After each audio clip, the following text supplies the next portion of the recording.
Alright, we're going to check out this Rapidstrike 1-10x24 little LPVO scope here today by Firefield.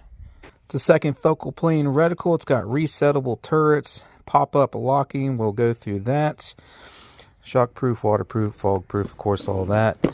And there's most of your stats there that you would want to know.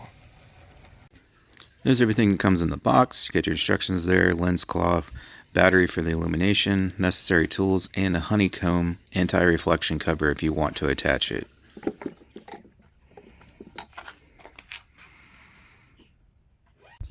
Here I'm displaying the locking caps on both windage and elevation. They got a pretty nice crisp little click to them, very audible, and decently low on the mush factor for the price point.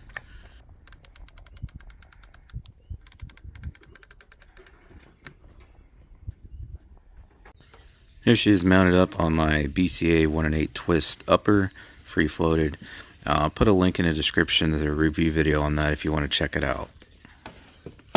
So to start the sight-in process, I usually just pick a piece of random debris down here at 50 yards, take a shot or two at it, make a few quick adjustments with the scope, and then go down to 100 yards here.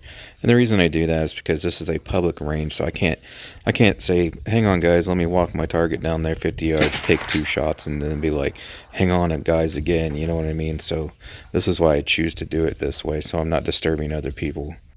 But right here's my first shot, and here's the piece of debris that I'm aiming at. So the first shot there is about a foot low and a few inches off to the right. So now I'll make a few adjustments on the scope to bring it closer. So after the adjustments, here is the second shot on the same piece of debris.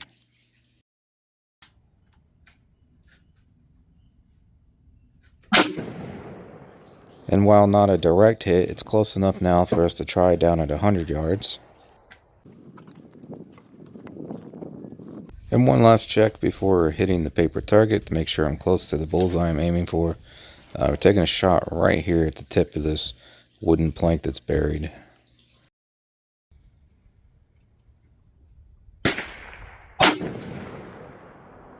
That was pretty close, so go ahead and move up to the paper. They're shooting at the orange dot at the center left.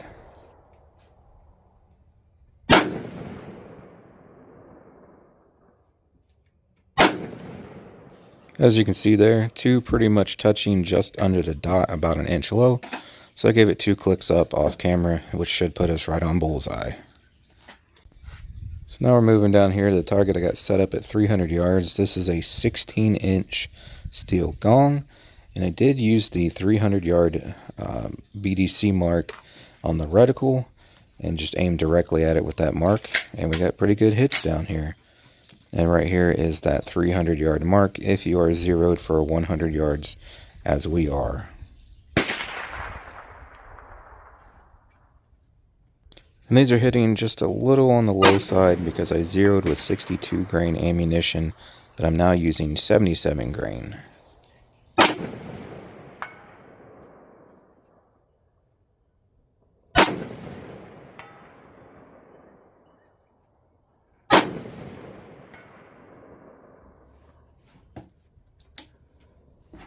Now the same 300 yards from third person perspective.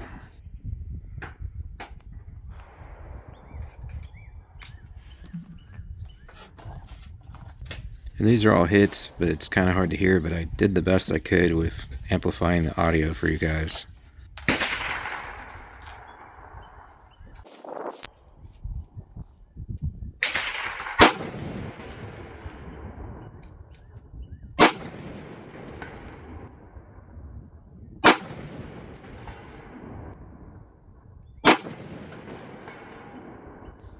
The first one was hard to hear. My target's pretty wore out. I need to replace it. It depends on where I hit it now as to how loud it dings. But those were all hits. Overall, I was pretty impressed with this little scope. No complaints on my end. Nice clear glass, and unlike some other 1-8, 1-10 LPVOs I've tested, it's just as clear and crisp all the way up on 10x magnification as it was clear down on 1x. So that's a win for me for that reason there. No complaints with the eye box. I didn't have any issue ever getting, you know, an image, I just throw it up to my face and right there's the image. Even on 10x, I didn't have any issues there. A lot of times you go full X magnification, then it's a little harder to find where to hold your eye so that you're in the eye box and can see.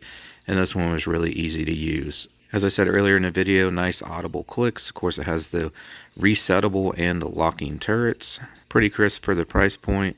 And yeah, it was real nice, clear and crisp for me. But I'm going to show you some images here. And these just look absolutely terrible compared to with your own actual naked eye. In person, it's always difficult for me to get images through the scope with my camera, but this day particularly, it seems to be worse when it's full sun out like it is today. When it's overcast, I typically get a little better photos, but I was impressed with the clarity of this thing and the clearness of the glass and all that. I wasn't seeing any distortion or anything like that. Again, even clear up on 10x magnification. So these images here, they just look absolutely horrible because it's very hard to take a photo through the scope with the camera. So this is the best I could do, but keep in mind, it looks way better in person.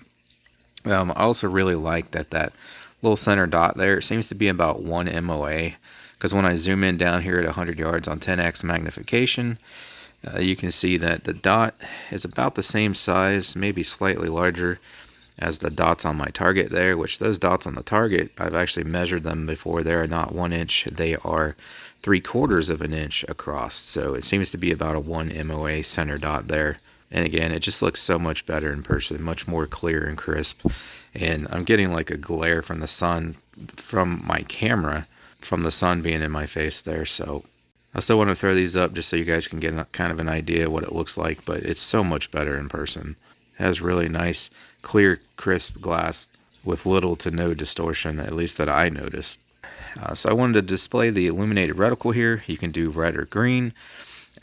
You know, obviously it's full sun out here today, and the purpose of this is, you know, if you are aiming at something in the shadows or a dark animal like a hog or a black bear or something like that, and you can't see your crosshairs that well because they're the same color as your background, you can throw on the illumination and then see it. So there's examples of those in red and green. So if you were aiming at something brightly colored out here in the full sun like that, I could barely see it. If I tried to show you on camera, you wouldn't be able to see it at all because, again, the images are horrible through the camera trying to look through this thing. But in person, I could just barely see it on brightly colored items out here today. But as soon as you move to the shadows there, you can see it super, super easy. And then, of course, if you're aiming at something even darker, you could see it really well as well.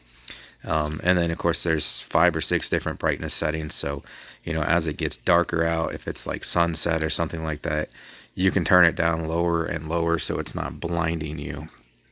Then here is the gong. Again, 16-inch gong. Out here, 300 yards. So here's the minimum 1x magnification, which, by the way, is true to magnification. Sometimes I've tested some cheaper LPVO scopes and you put them on 1x and it's more like a 1.5 to a 1.8x.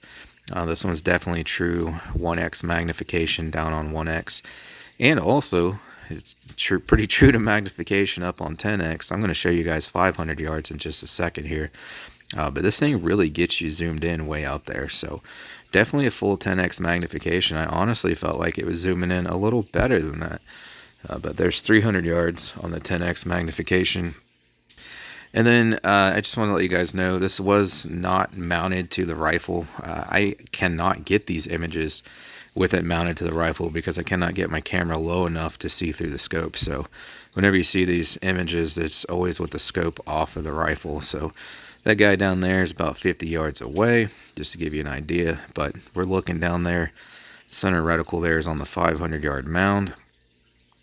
And then here's 500 yards on maximum magnification of 10x, which, as you can see, brings you so much closer. So like I said, this is every bit of 10x, if not actually a little more, which I absolutely love.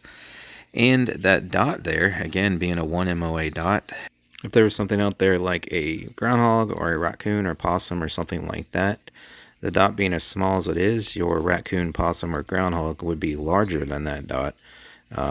So if you wanted to dial for dope and use that center dot to aim with, you would be able to do so on something that small out at 500 yards. Alternatively, using the BDC marks like I like to do, and as these are generally designed to do, that's the whole purpose of the BDC marks, so they don't have to re-zero for further ranges. The shaft that those are setting on actually appears slightly narrower than the dot.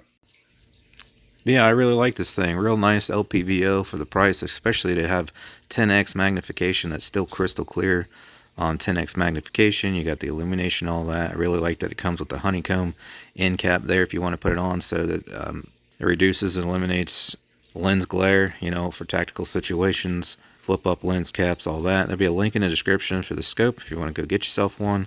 Also, anything else you see me use in my videos, like targets I use, paper targets, target stands, steel targets, safety glasses, earmuffs, shooting bag, way more, all that linked in the description. For more reviews like this, check out the parts, accessories, and optics playlist on the channel. Thanks for stopping by, checking this one out today. I really appreciate it, and hope to catch you on the next one.